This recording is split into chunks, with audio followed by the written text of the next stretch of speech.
This is Richard Stone, and my Facebook page, Project Mayflower, is increasingly popular. And we recently ran a story about Taylor Swift that had a huge response and tremendous engagement. 25% of the people that saw the story sent it around to other people. It was the biggest thing ever.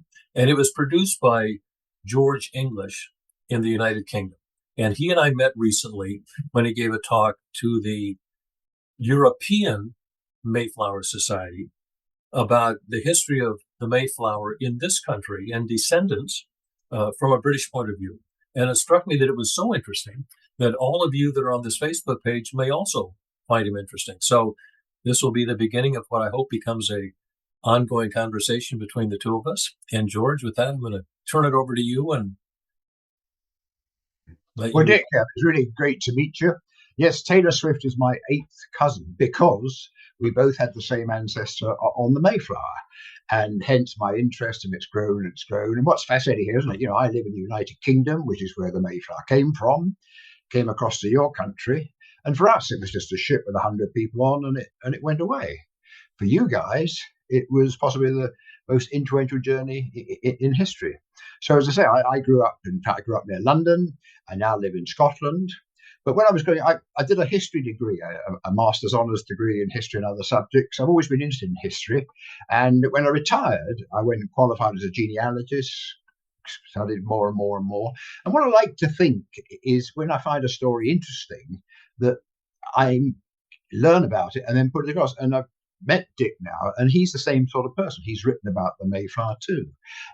So, Dick, you're in Connecticut, is that right? Yes, I'm in just about 30 miles north of New York City along the Connecticut border.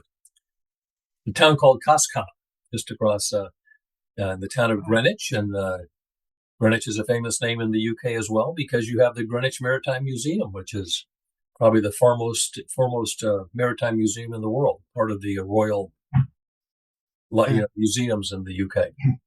Absolutely. What's fascinating is you know so much about the Mayflower too. I hope I know a bit about the Mayflower. Shall we tell them about them? Why Yes. don't I tell them a bit about the Mayflower? Let's start where it all began. So let's start down the road from where you are.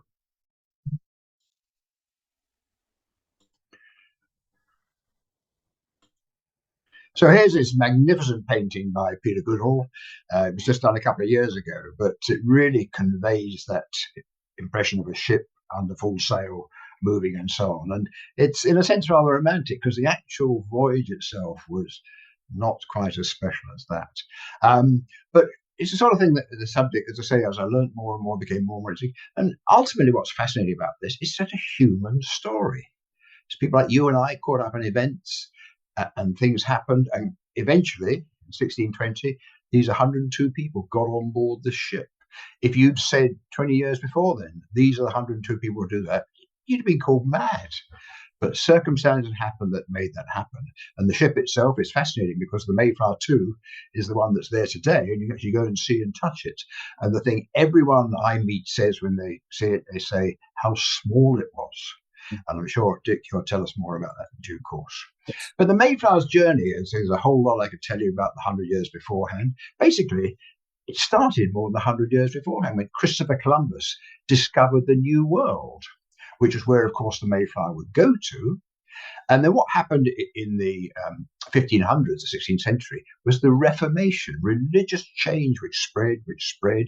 And ultimately, it was religious reasons which prompted these people from England to leave. And actually, they went to Holland for a few years at first before they got on the Mayflower and went to the New World, where they saw the opportunities to practice their religion and so on.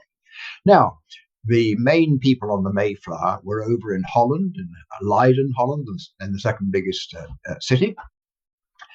They didn't have much money.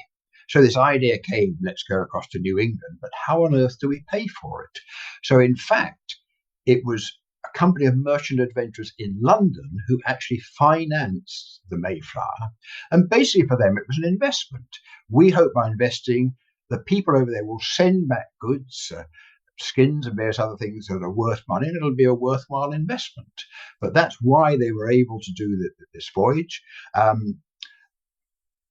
Interesting, people say, there was another ship there was a ship called the Speedwell. So the people in Holland, known as saints because of their religious being, as opposed to the strangers, we'll say a bit more about due course, they got the Speedwell. And so the plan was basically that they were over in Holland, they would leave there on the Speedwell. The merchant adventurers got the Mayflower in London, and the idea was to meet up in Southampton, which is what they did. But unfortunately, the Speedwell leaked like a sieve. It was a disaster from the beginning. So they got to Southampton, they had to spend longer there repairing the Speedwell. They set off, but the Speedwell leaked again. They went into Dartmouth for more repairs. Another 10 days was lost. And then they actually got out about 300 miles beyond Land's End before the sailors said, there's no way we can take this ship across the Atlantic. So they came back into Plymouth, and most people think that the Mayflower started from Plymouth. It didn't, but it was the last place they left. And so they spent time in Plymouth. And by the time they left, it was into September. Now, if you were planning to go to a world where you knew nothing about it, you had no housing, no crops, you would plan to get there in the spring. So you had time to do things. They're almost exactly 6 months wrong in time. I'd love to speak to the people. They must have had debates. Do we go? Do we stay? Do we go? But they went and left the Speedwell behind. Half of the passengers on the Speedwell went on the Mayflower, make it even more crowded, and half stayed behind. And then finally, in September, 102 pilgrims, is the term we use, sailed on the Mayflower from Plymouth. And let's look what it was like on board. And Dick will be able to tell us more because we can see the actual Mayflower II. But essentially, they spent most of the time on the lower deck. So 100 people crammed together. There were various other facilities. The crew slept somewhere else, of course, in the steering room. Food and supplies and the cargo was down in the basement. But these people were at the lower deck. They hardly ever even went up on board. They crammed together and so on. Now, it's September by the time they leave. So gradually they get into the winter storms and so on, the sickness on board. And this I find remarkable. It took them 66 days to get across the ocean. Over 2 months. The average speed was 2 miles an hour. Half of the speed that you and I walked. We could have walked across to the New World and back again by the time. Imagine on board your craft. I mean, Dick, what do you think about that? I think it's pretty amazing. When that previous slide you had, when you were looking at they spent the summer planning to come over. And when they finally left, it was just, at least by my quick calculations, 2 weeks before the autumn equinox, which means every day after they left, there was less sunlight. Oh. And so not only were they going to a place they had never known before, the days were getting shorter, and then there was nothing they could do about it. So they originally had planned to leave in the summer, the days are long and warmer. They really left at a pretty remarkable time. Yeah, and again, the human story.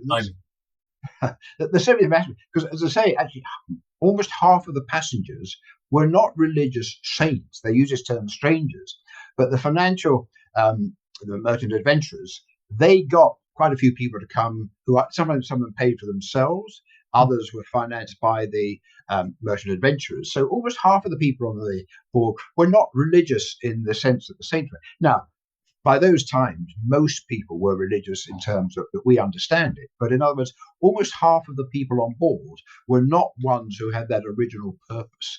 But just the way this happened, and we know quite a lot about it, but there's so much we don't know. Yes. But you can imagine the idea developing probably about 1670, about 3 years beforehand. The ideas grew. They started making contact with the merchant adventurers. People would come across from Leiden. There's a Richard Cushman who was involved in that and various others. There's various stories we could tell in future podcasts, Dick, I think. How they got together. But gradually they find the thing. And of course, the merchant adventurers would have things to say, and there were debates about this, that, and the other. But finally, they leave, and exactly as you say, by the time they left, and of course they're going into the bad weather, they're going against the tide essentially coming over with the Gulf Stream. And there's no technology, there's no way of saying, we know we're halfway there. They'd send someone up the mast to have a look. But you imagine that. Where are we? When are we going to get there? So if the kids were there in the back of the car, that'll be a good conversation for for a future conversation we have. Navigation. You're right. This was 100 years before people figured out longitude. So they had no idea Right. where they were on Earth. They knew how far north or south of the equator they were, but in terms of the location between the point of departure and where they wanted to go, they really didn't know, and that was pretty remarkable. Just the Yeah. navigational Yeah. void that they were going into. And it's so interesting to hear you say, did Mayflower II have some of this equipment that others didn't? But anyway, they finally get there. So finally they go up after 60 and they can see land. And it's what we now know as Cape Cod. But in the times they lived, King James I of England, King James VI of Scotland was king, and he had given them permission to land quite near where New York is now. But where they were was 200 miles off course. So again, an argument. We can't land here. We haven't got permission. We've got to land. We've had all this. And what was remarkable, they came up with this document called the Mayflower Compact. They said, we've got to live together. We need a compact, an agreement of how we're going to do this. And it's seen as very much one of the first democratic documents of that. We're no king, no president. We're going to do this for ourselves. And it's a moving document to look at. And it's had set an, again, impact over the next 400 years. Mm-hmm. And so finally, they land, and rest is history. We could talk about it again. Dick, compare that with Mayflower II. Well, we'll hold up. We'll come back to that. But this map here is pretty interesting. So when the second Mayflower, the one that's sitting in Plymouth today, when they organized that, the Captain Allen Villiers, a famous Australian square rigger, the most renowned in the world at that time, his plan was to take that northern route, the same one that the Pilgrims did. And a few days out, 5 days out actually, there was still reports of chunks of ice in the North Atlantic. And because of the history of the Titanic, and knowing the kind of weather they could run into, and not knowing how the ship was going to sail, because it hadn't had any sea trials other than sailing around in Tor Bay one day before they departed. So 5 days out, they decided to go south, drop to the what became known as the Path of Columbus, the trade winds. They took that across, got to the Canary Islands, went down, got to Bermuda, they went up. And what's interesting about it to me is when you trace those two voyages, the first one on the top took 66 days, as you're describing. The lower one took 53 days, much faster. It was a faster. When did they leave, Dick? They left in April. So they left about the second week in April as the days were getting longer, not shorter, and the weather was better. So they left it, and they had some basic navigation, which was required by the British government because this is a British registered ship.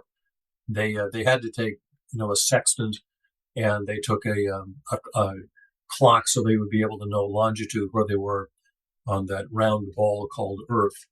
But their attempts to recreate the path was different. And for the men on board, they knew that they were reenacting something that was wonderful, pretty spectacular, but they also knew that whatever they did, it couldn't match what the original Pilgrims had gone through. So there were 33 men and a cat on the second Mayflower. We know there are 102 passengers, pilgrims and businessmen and saints, whatever, plus the crew of about 30. So they were really cramped, together. And, it's hard to imagine how horrible it was. But what the guys back in 57 did do is that their ship also had no electricity, no plumbing, nothing. So that was quite something for them. But back to the there's so story much we can talk about. The food interests me, what they had on board. We've got a fairly good idea what the Mayflower had on board. Did they try and recreate that on Mayflower II? For instance, they had beer on board the Mayflower rather than water because they knew the beer had been processed, whereas water was contaminated. It could give you disease and so forth. I mean, these basic things that we just take for granted these days. Yes. They did. They had beer, they had water. In the second voyage, they had beer and water. but they had a ration of, I think, one can of beer a day, perhaps. But they had water and they had hardtack, and everything else was pretty much as it would have been back then. There was no refrigeration, so nothing could be. They had things in cans rather than glass jars, but it was as primitive as it was back then in terms of the eating. But it was again warmer weather, which made a huge difference. And then there's the toilet facilities. I've done lots of these talks, and one of the best things this woman asked me, she works with kids, and you know that the kids go straight to the heart of the matter. The kid put his hand up and said, "What did they do with the poo?" That's a good question. And I didn't know the answer. I had to go and find out. Well, apparently it's sort of chamber pots, and so they would perform, and then I think someone would just tip it over the side. Right. Now, I did a cruise a couple of months ago, and the facilities in that direction were a lot better. Yes. Well, on the second one, they had a head, and it's a lot of times people hear the Navy and they hear going to where's the head? Well, the head gets its name because it's a hole in the deck in the beak of the ship. So you go to the very front of the ship. There's a little hole there. You squat and do your things, but that's where the head was with for the Mayflower II. If you had to do that sort of thing, and they had a sign next to it saying, gentlemen are reminded to adjust their dress when leaving this facility. But, that's where their head was on the Mayflower II. A hole in the beak of the ship, in the deck, front deck. That was it. So they arrive in June. And then, of course, you can go on the Mayflower these days, but it's Mayflower II, isn't it, that you actually go and see? Yes, that's a separate conversation too, because when they reconstructed, so that original Mayflower, the 1620, it came over came over in the fall of 1620. The next spring it went back, and within a few years it was declared in ruins and taken apart for scrap. And back then they had no records of the ship. There are lots of cargo ships. So what we're looking at now is a cargo ship, would have been a merchant ship from the early 17th century, 1600s. It was actually called a carrack.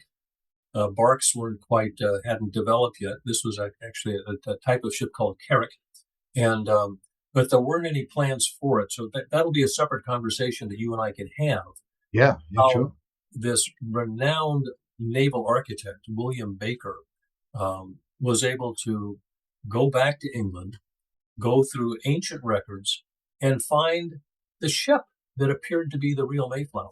And then he found drawings from one of the Queen's naval architects. That alone is a tale. And he wrote a elaborate book, and his works can still be found in the MIT archives up in Boston if somebody goes up and looks for Baker's work. But it was a quite remarkable idea of how in the world do you rebuild something that is only remembered in your memory and in perhaps a painting, because the Dutch, where many of these people are leaving from, that was was really in the Dutch Golden Age, the Renaissance, and so many of the paintings depicted this type of ship. But George, that's going to be another conversation we have. That alone is pretty remarkable. Well, a lot of people ask me, how do they know that's what the Mayflower looked like? Obviously, a perfectly reasonable question, and it's so interesting to hear that actually how it came about that they recreated it and so forth. As you say, there were no easy drawings from those days, and of course, photography. There's so many things. I sometimes define history by what was not available then. Yeah. Photography is the 19th century, etc. So we've talked about the voyage, we talked about the food, we talked about the electricity and so forth. And just conceiving people like you and me, but because it was 400 years ago, we had so much more limited abilities and facilities to work on. Yes. Well, luckily, many of these passengers came from the heart of the Golden Age: Leiden, Amsterdam. Rembrandt, the famous painter, was born in Leiden, so That's he right, would have known some of these passengers, certainly some of the younger ones. But as we now look at a picture of Venice, St. Mark's Square, um, and or you name it, that that form of art became their form of a photograph or a postcard. So people would take a picture, they'd paint it, they'd come back, and luckily we have those. And certainly mathematics was the same. So once he did find the Queen's architect's manuscripts describing what he had done, he was able to work backwards to figure out what this ship would look like. Amazing, yeah. And of course, it needed the 400th anniversary was not that long ago, 2020, and the Mayflower II needed repair then, didn't it?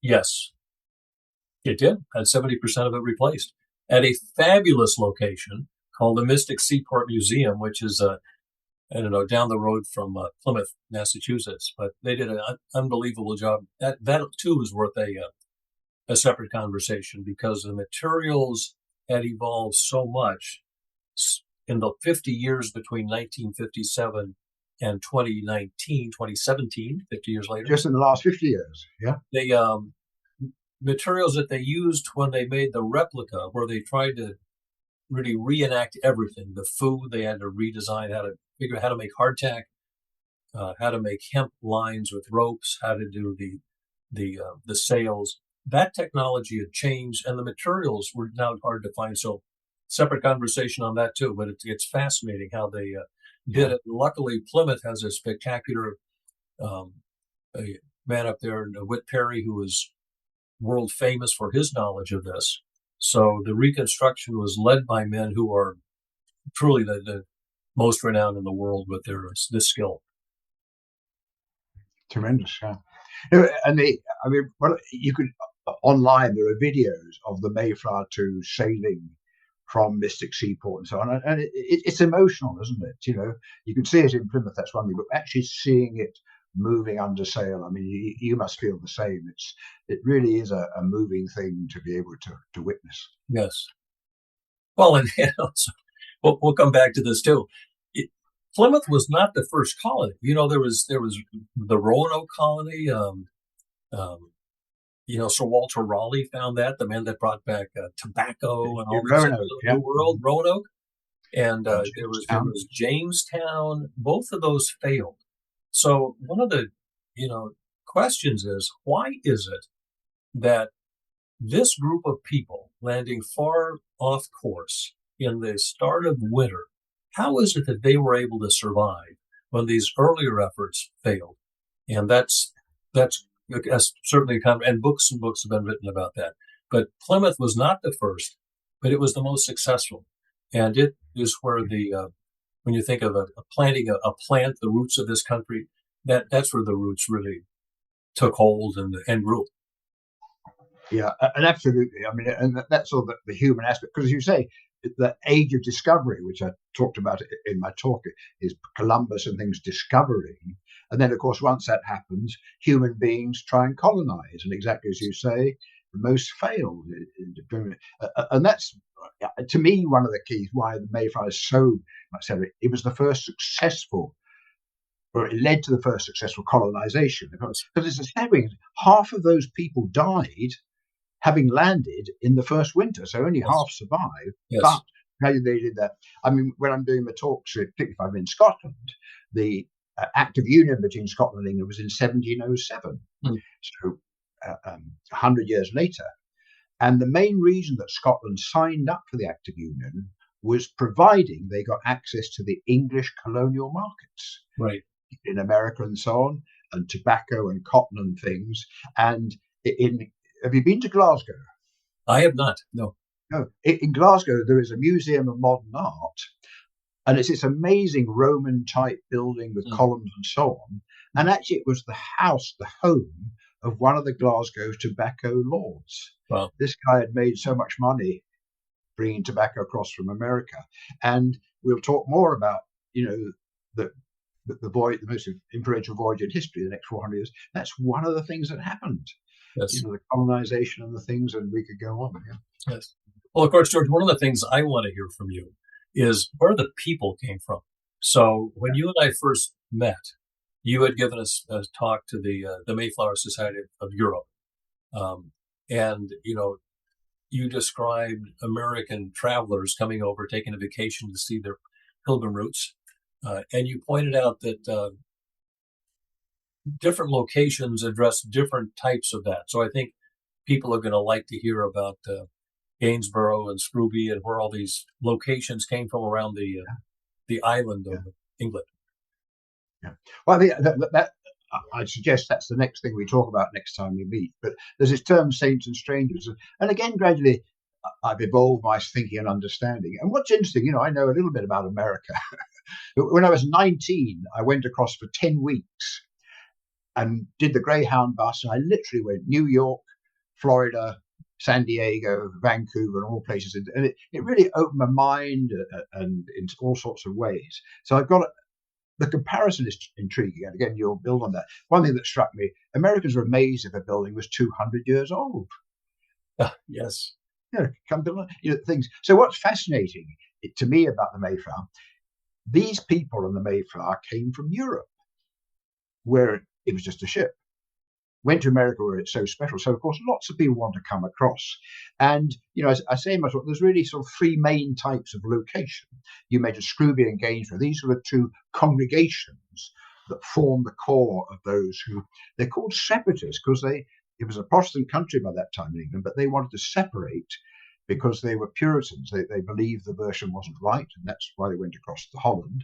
So you could go to Scrooby and Gainsborough, that's one place, and half the passengers were saints. So you may, if you've got a Mayflower ancestor, have someone who was that way, but half weren't, so it may not be special to you. Then the second main area is this Leiden. You can go across to Leiden, you can see where they live, the religious people, and you can go to Boston and Immingham, which are the ports which they tried to go across to. Then the third type of location is the ports that the Mayflower touch base in, London and Southampton and Plymouth. So if you're doing a tour, you can come to these places. And of course, quite a few people have never been to Europe or England before, so it makes sense to go to London and see the sights and so forth. But I've seen tours come across where if you're a tour company, there's no possessional reason why you would know that this particular place there has a significance to these people. Funny enough, Richard Warren is my ancestor on the Mayflower.